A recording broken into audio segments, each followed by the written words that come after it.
This is how I fight my battle. Sing that verse again. There's a table that you prepared for me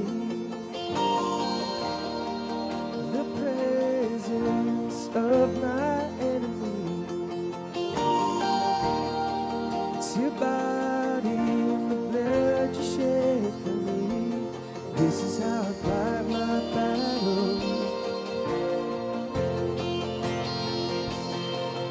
And I believe you've overcome, and I will lift my song of praise for what you've done. This is how I fight my battles. This is how I fight my battles. This is how I fight my battles. This is how in the valley, I know that you're with me. Surely your goodness and mercy follow me. It's my weapon, praise and thanksgiving. This is how I fight my battle.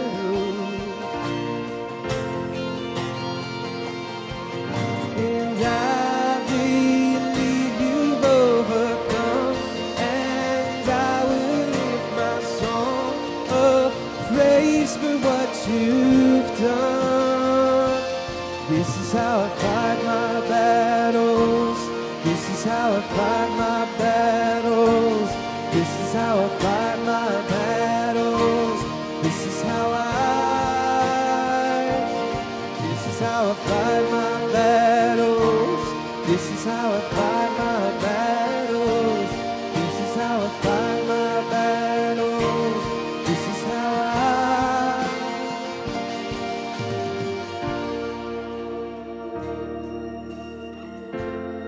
This next part just says it may look like I'm surrounded, but I'm surrounded by you.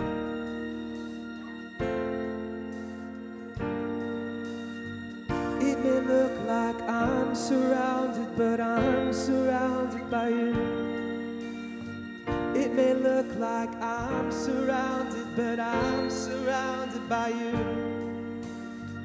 It may look like I'm surrounded, but I'm surrounded by you. It may look like I'm surrounded, but I'm surrounded by you. It may look like I'm surrounded, but I'm surrounded by you. It may look like I'm surrounded, but I'm surrounded by you. This is how I fight my battles. This is how I fight my battles. This is how I fight my battles. This is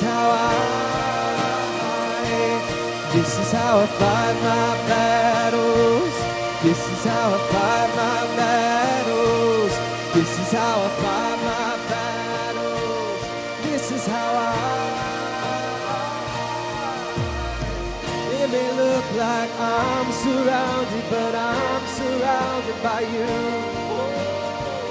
It may look like I'm surrounded by you. This is how I fight.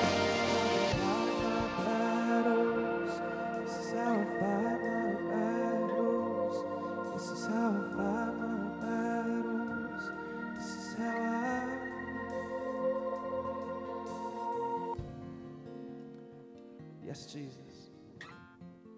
We say that at the times where it seems like we're surrounded and there's no way out, where we don't know how we're going to make it through. We say we may be surrounded, but it's not by the obstacles. It's not by the trouble.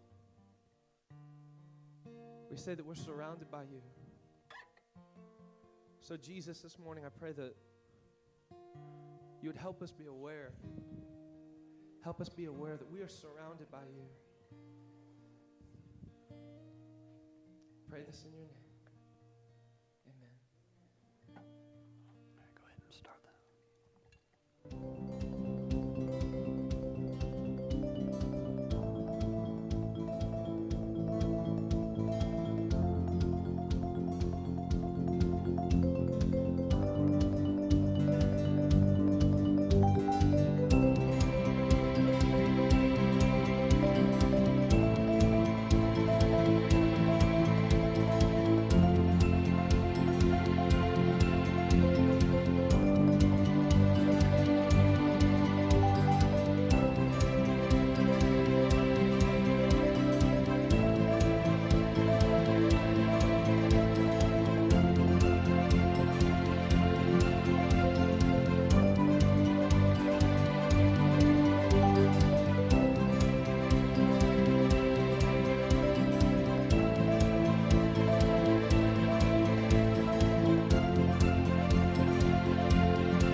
It's as if we've wandered the desert, travelers without a home, together yet alone in this uncertainty.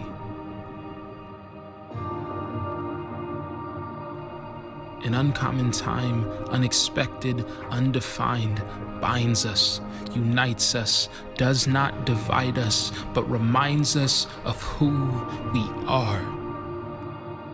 A body, not a building, unrelenting, unyielding, persevering, revealing the faithfulness of God.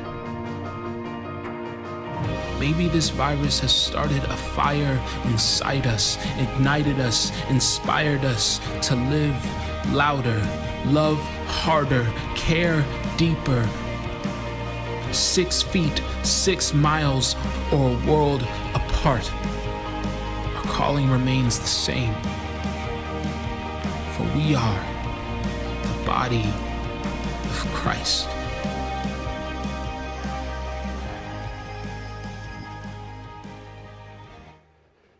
So I think that's maybe one of the hardest lessons I continue to learn through, especially as we start taking steps forward, that we are not just a building, even though it seems like right now, like a lot of our focus in getting back in the building is on the building, right? And a lot of things that we're doing the online, and if you're watching online, I gotta get used to saying that because there's maybe as many, if not more people watching online right now as there's you guys here in the auditorium. And we've already had our first big snafu this morning, so that's kind of good. We already got the major technical difficulties out of the way. I don't know why technology wants to update at 9 o'clock every Sunday morning. So everything goes blank and my blood pressure goes up. But the point being, this is a tool, right? This building is a tool. The music is a tool. Everything we do on the weekends is not an ends. And as we start to push back into getting back to normal or new normal or whatever you want to call it, I think it's just good to remind ourselves that this is a step towards a greater mission. This enables us to do what we are here to do, which is to lead people to follow Jesus, to lead with love, to live a bigger story.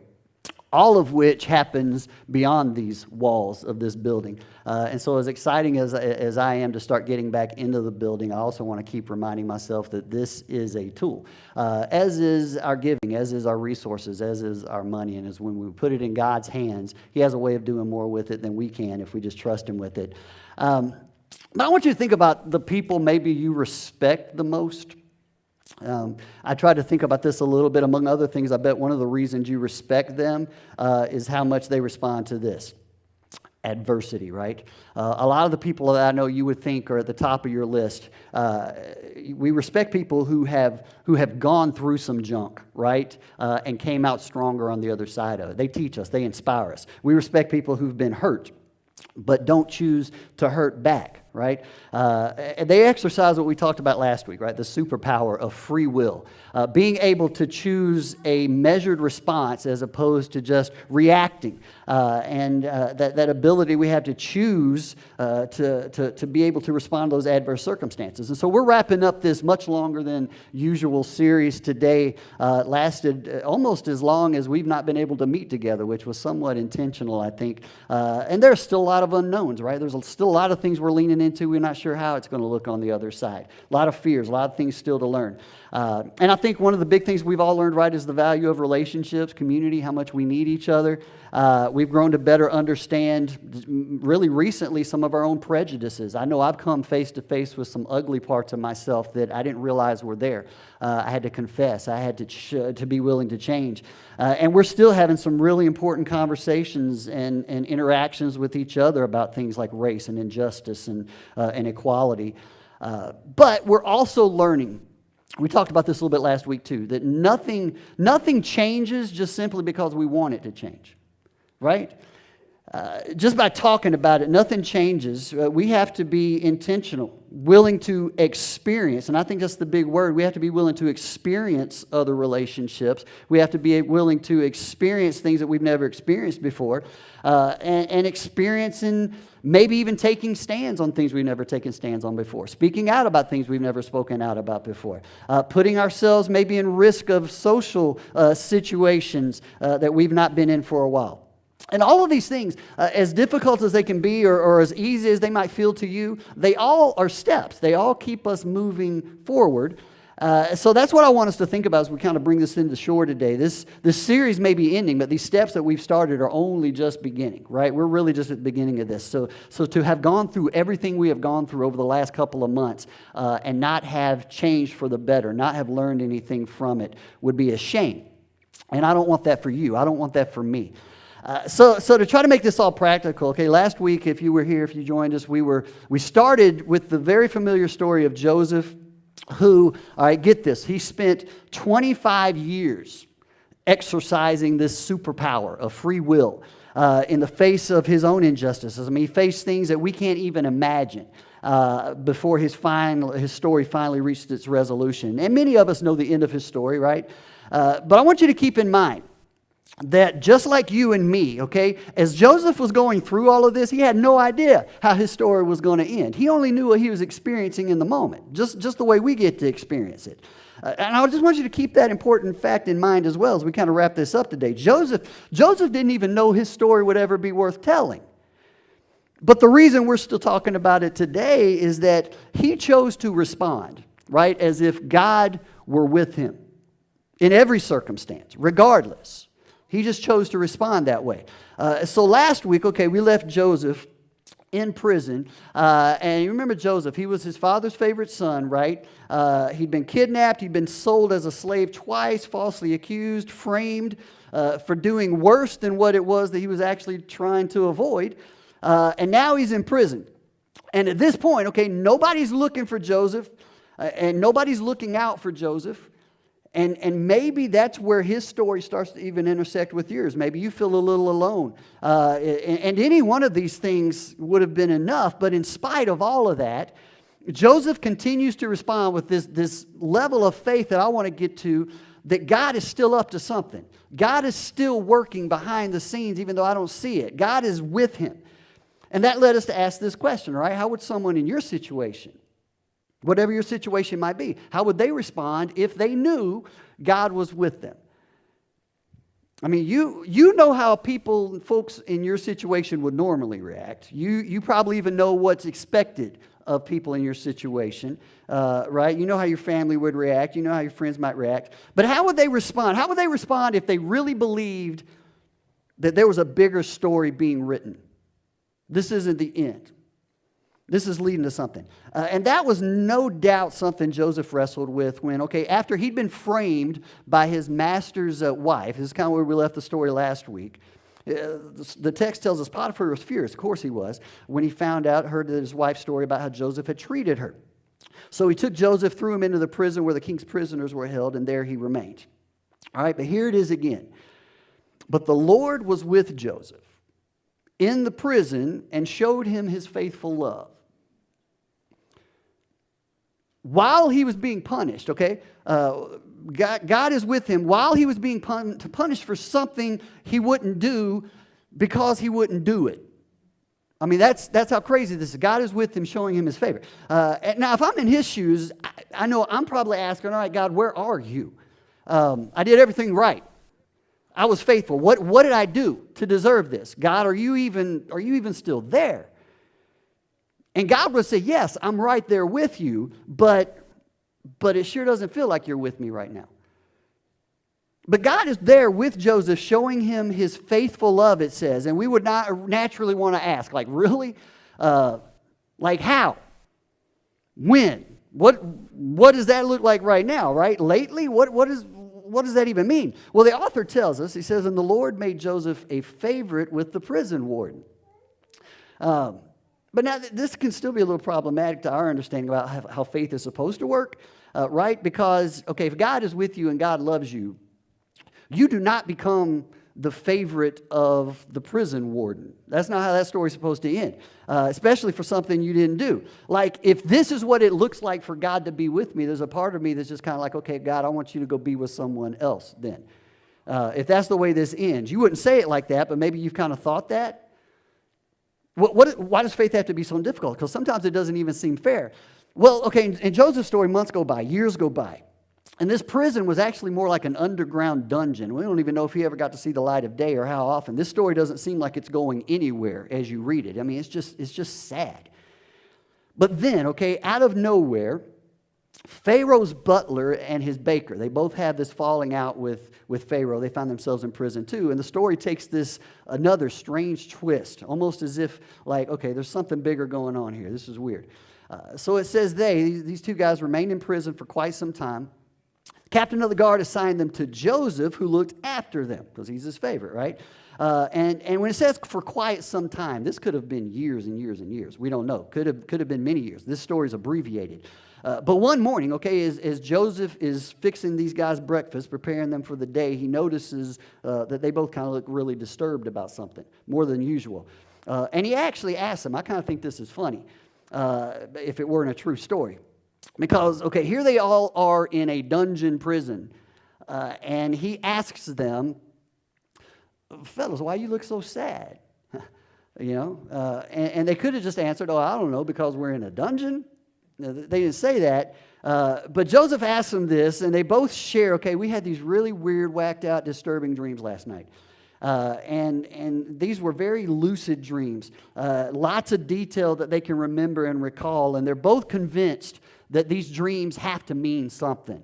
They're just too real, but they have no idea what. So here comes Joseph with this again, and he tells them, all right, interpreting dreams is God's business, as if God is still there, okay, still acknowledging God's presence is still with him, even after Joseph's been in the dungeon for years now, for something he didn't do. He's like, go ahead and tell me your dreams. God will help us out. And so he tells them.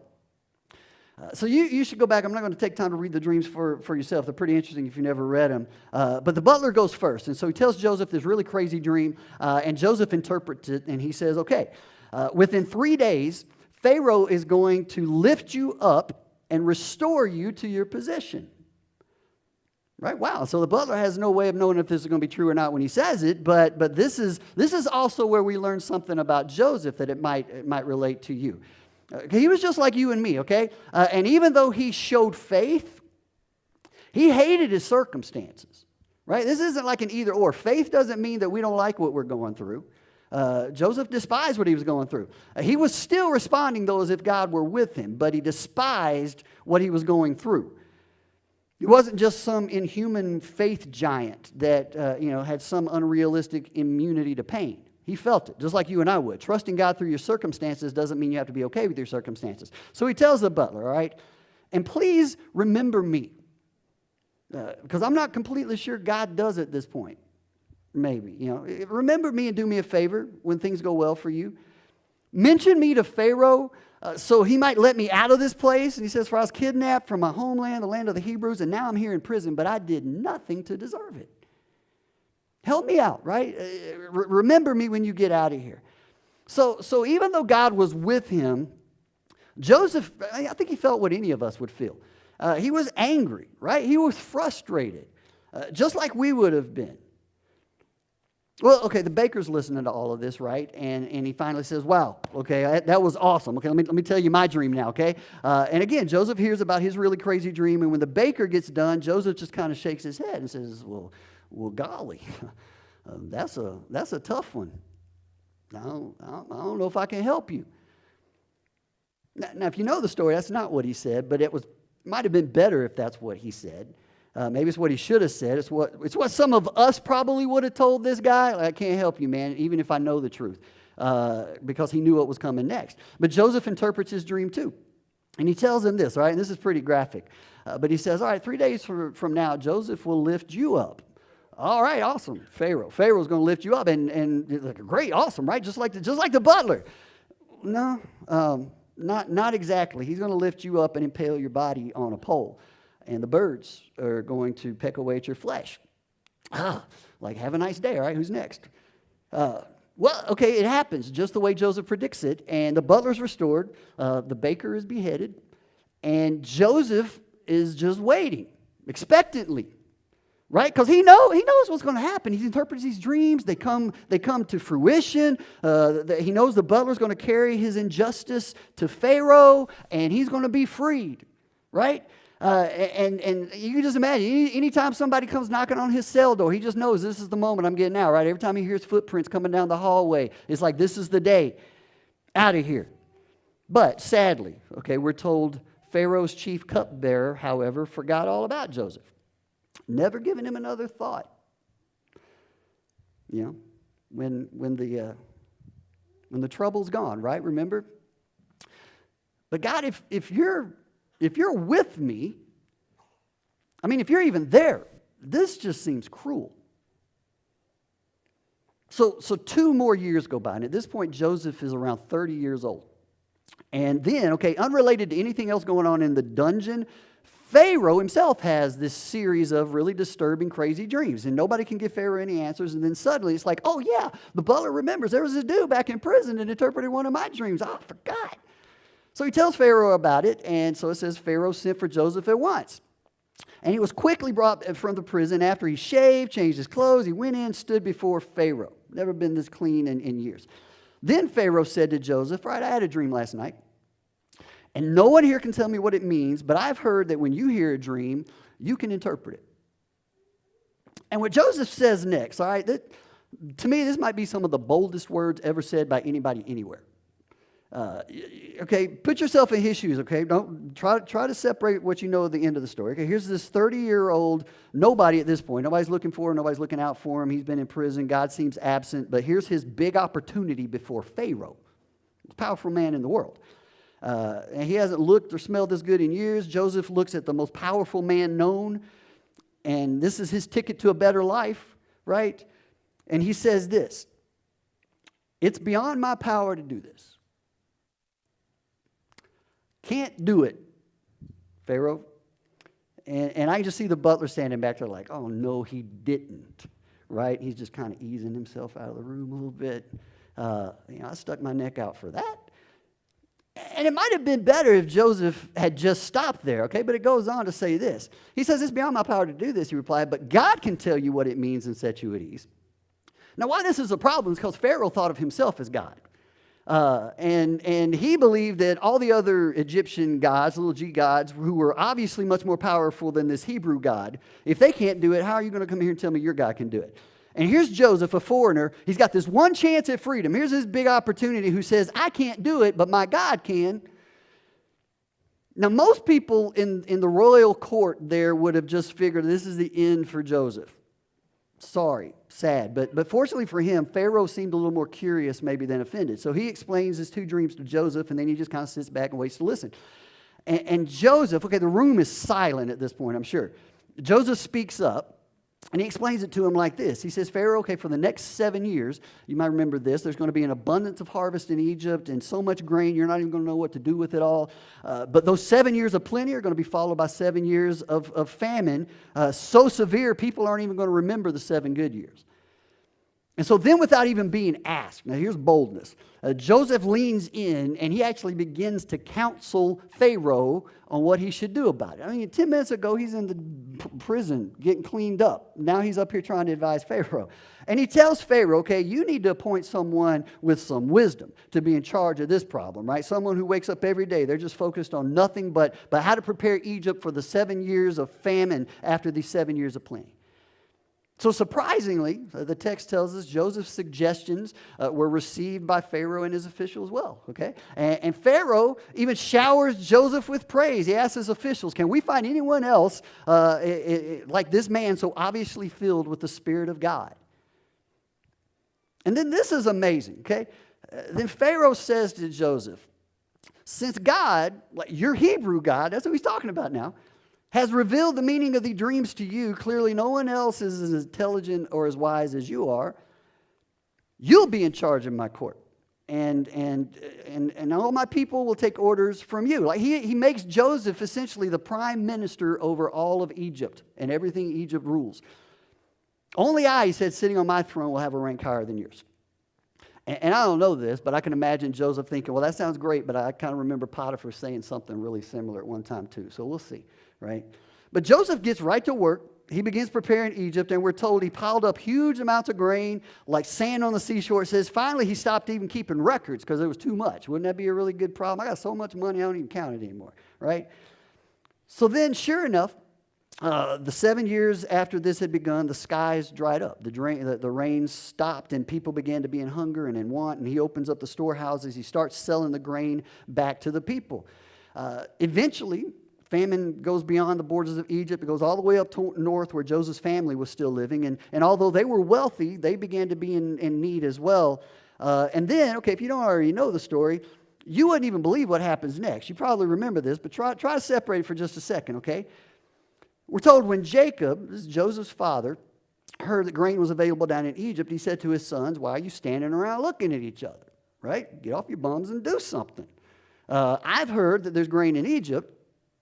Go down there, buy enough grain to keep us alive, otherwise we are toast. And if you've heard this story, okay, you know how it plays out, but there's just so much drama over the next several chapters because, like, now this stage is set. You can just feel this tension building, right? The fortunes have been reversed. Joseph is now about 40 years old. And his brothers have not seen him, haven't probably even thought about him since he was a teenager. And this would be the ultimate test of Joseph's superpower, of his free will, of his ability to respond rather than react, okay? And everyone knows his history. If you know his story, you know how he's supposed to react. Put yourself in his shoes at this point, all right? Brothers coming back to see me after all they did, what are you going to do? Let's be honest, right? If we could put ourselves in his position at this point, we all know what we would probably do if we were Joseph. But okay, since Joseph was governor of all of Egypt, he's pretty much the second in charge of the whole world at this time. Most powerful person around. And in charge of selling the grain to all the people. It was to him that his brothers came. And now just get this image, okay, as they're walking in the room. It says, when they arrived, they bowed before him with their faces to the ground. They have no idea who they're bowing to yet, right? But Joseph recognizes his brothers instantly. But he pretends to be a stranger. This is. I mean, can you just imagine? Put yourself in the trauma of all. You don't know they're coming, and all of a sudden, here are your brothers walking into your space after so many years. I mean, in an instant, all of that starts coming back to you. You remember how they ripped your coat off, how they threw you in the pit and left you there. You weren't sure whether they're going to leave you there to die or not, right? You remembered the humiliation of being sold on an auction block, being accused. All of this just starts flooding back, the hopelessness, the despair of all those years in prison, right? And feeling of being forgotten, that feeling of being worthless. Here's the representation of that in the flesh, walking to you, bowing in front of you. And as all of this starts to flooding back, it's as if he's trying to process it by starting to mess with them a little bit. That's his first go-to. That's how he starts to cope. He finds out, okay, Jacob's still alive. He also finds out there's a younger brother that didn't come with him on this trip. So he sends them back home, but he keeps one of them as a hostage. And you keep reading, it just kind of goes back and forth, these games and on, chapter after chapter. It just seems like he's trying to decide, what am I going to do? And are they still the same guys that they used to be? Well, fine, okay, after all this drama, after all this detail, he just kind of defies his own natural instincts, his own emotions, and he calls on this superpower of choice one more time. So they've gathered with him again, and this time his younger brother, his name was Benjamin, he came with them. And all 11 brothers, they're together, right? Joseph then sends everybody else out of the room, and they're just standing there like, what is about to happen? What is going on? They're clueless, right? They're alone with the prime minister of Egypt, so afraid, so confused, and he just looks at him. And I imagine there had to be at least just this one moment of doubt, of just like, oh, I'm going to get him. Right? This is my chance. But then in this defining moment of choice, this measured response, okay, picture this. They're there, he's standing, he's looking at him. He just simply says, I'm Joseph. And then all of a sudden, right, they see the teenage eyes behind that older face, right? They recognize. Before they can even react, okay, he asks them, is my father still alive? But to no one's surprise, we're told, okay, but his brothers were speechless. And I would imagine probably in need of a change of pants too, right? But they were stunned, it says, to realize Joseph is standing there. I mean, can you imagine? But they really didn't need to be afraid of him. And you know why? Because every day of his life up until this very moment, Joseph had lived his life as if God were with him. And nothing's changed. And now, okay, once again, when it mattered most, Joseph chose to respond rather than react. And he forgave his brothers.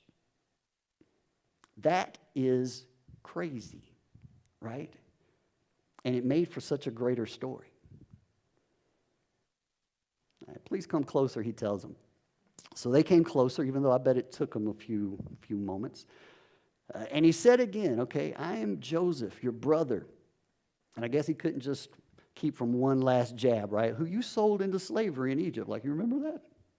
Yeah, I remember that. But don't be upset, he tells them. And don't be angry with yourselves for selling me to this place. It was God who sent me here ahead of you to preserve your lives. Now, can I pause just real quick here just to say something? I want you to get this, okay? When we can respond this way, when we can respond as if God is with us, we will gain a perspective on our circumstances that we would have been able to gain no other way. And this is the only way to gain it. We have to put our trust and live as if God is with us. But when we do, we see things so much clearer, so much differently. Like, how else could Joseph find himself now able to look back and say, God had a plan through all my suffering? God was up to something through all the injustices. God had a plan through the circumstances that I would not have chosen for myself at the time. When we choose to respond in the moment as if God is with us, even if it doesn't feel like it in the moment, looking back, we're going to have a perspective of what God was doing all along that we couldn't gain any other way. And listen, that's where a lot of us are right now. This is the moment we're at right now, isn't it? In a lot of different ways. That's likely where you are right now. What a powerful lesson for all of us right now as we choose to respond to our circumstances, whatever they might be in this moment. What perspective are we going to have when we get to the not-so-distant future and look back? We decide that now, not then. If all we do is react like we're prone to do, we're never going to know, and we will never have been better than what we have seen before. And get this, okay? God's plan not only for Joseph and his family, but for the future of the entire world. The whole reason we're sitting here talking about this today, it all hung in that one moment of decision where Joseph had a choice. The future of the entire nation of Israel was right there before him, literally, and his brothers. Now, what might hang in the balance of your next choice, your next move, your measured response? And you might remember how this story ends. Let's wrap this up. Joseph brings his entire family to Egypt where he provides for them. They live there until his father, Jacob, dies. And when Jacob dies, it's funny, sad at the same time. His 10 brothers are still real nervous. They think, okay, this is maybe what Joseph's been waiting for all along, and now he's going to get us now that Dad's out of the way. He's going to get his revenge. In fact, they assumed that, and we're told they even begged for his mercy before he ever did anything. They came to him and they said, hey, we're your slaves, okay? Just don't kill us. But Joseph continued to choose a response, not a reaction. Look at this. Joseph's reply, don't be afraid of me. Am I God that I can punish you? Which is a crazy question, right? Because my answer would be like, yeah, you can do anything you want, man. You could have them done with whatever you want to do. No, who am I? Am I God? This is what he's saying. Get this.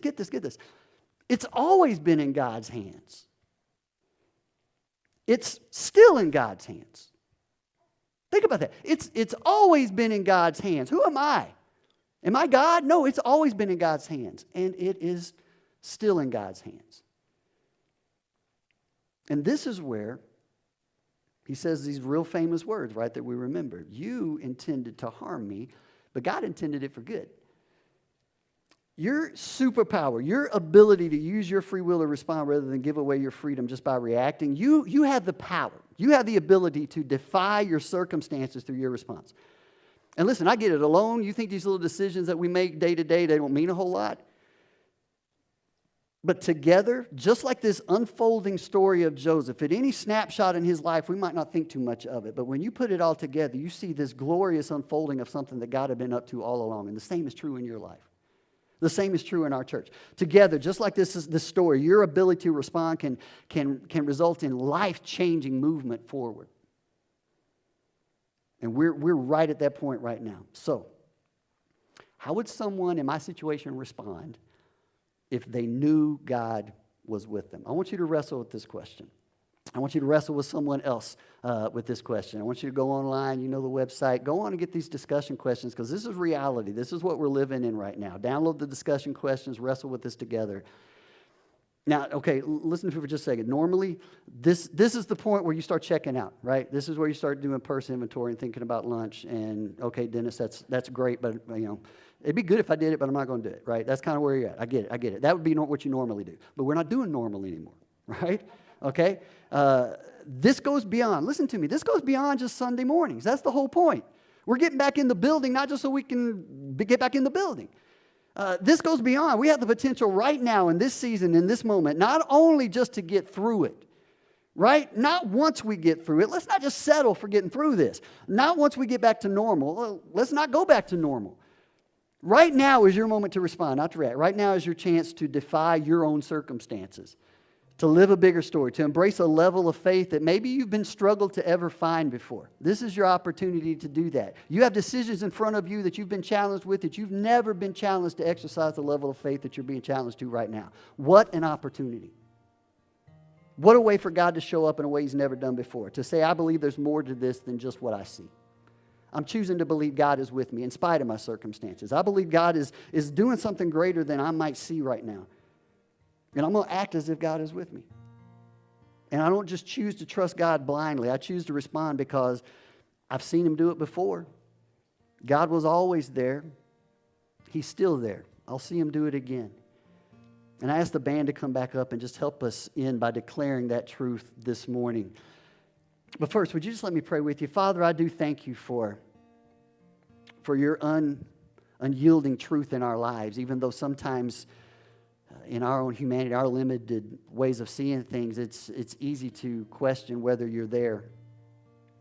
But God, you've never left us. And looking back with the right perspective, we can see that. We know that. So God, whatever it feels like that we're up against today, I just pray that you would give us a sense of courage, a strength that comes from you, a strength beyond ourselves to look our circumstances in reality, but yet choose to know that there's something greater going on and that I can trust you. God, help us to see this as an opportunity, not to retreat, but to move forward and to do it in ways maybe we've never done before. Strengthen us. Thank you for what you're going to do through us. It's in Jesus' name I pray. Amen.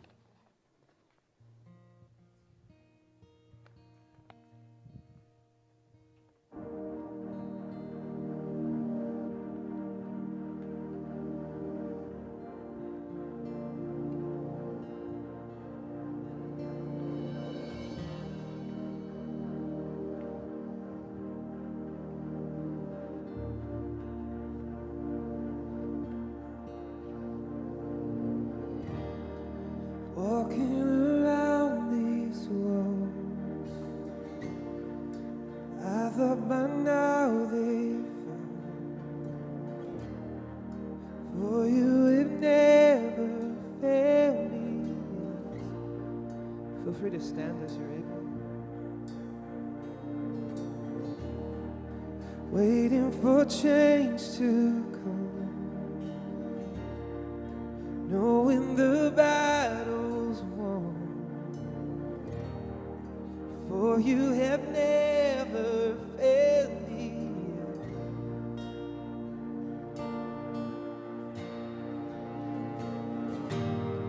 Your promise still stands. Great is your faithfulness, your faithfulness. I'm still in your hands. This is my confidence. You've never failed me yet.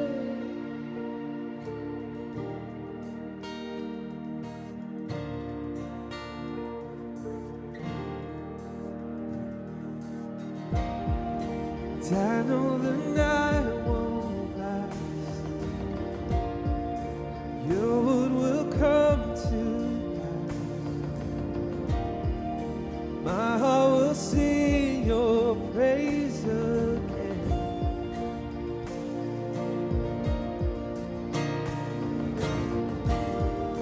Jesus, you're still enough.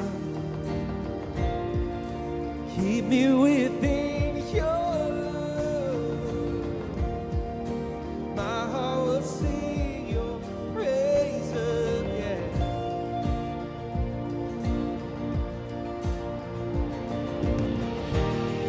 Your promise still stands. Great is your faithfulness, your faithfulness. Still in your hands, this is my confidence. You never fail me. Promise still stands. Great is your faithfulness, your faithfulness. Still in your hands, this is my confidence. You never fail me, yeah.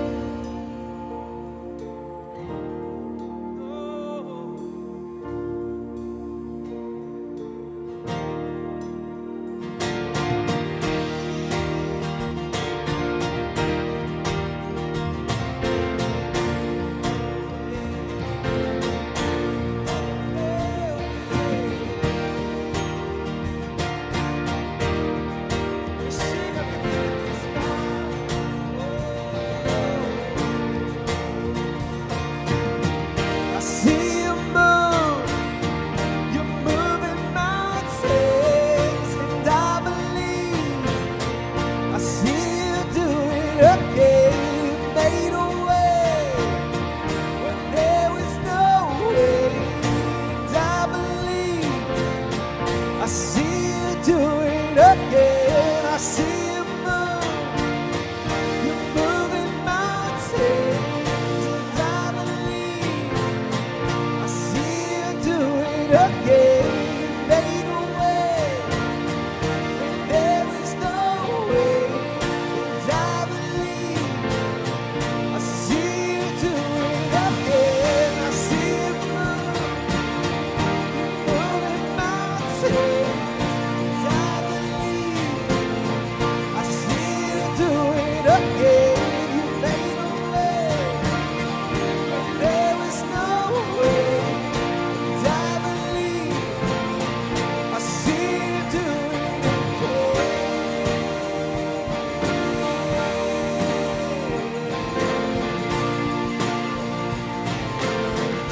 See you do it again.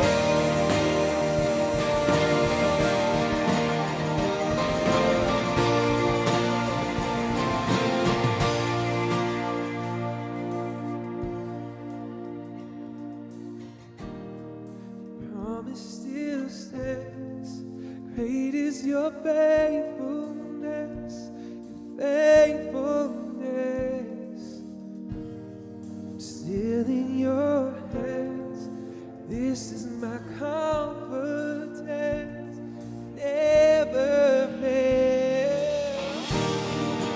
Promise still stands. Great is your faithfulness, your faithfulness. Still in your hands, this is my confidence. You never fail me, yeah. Yes. Amen.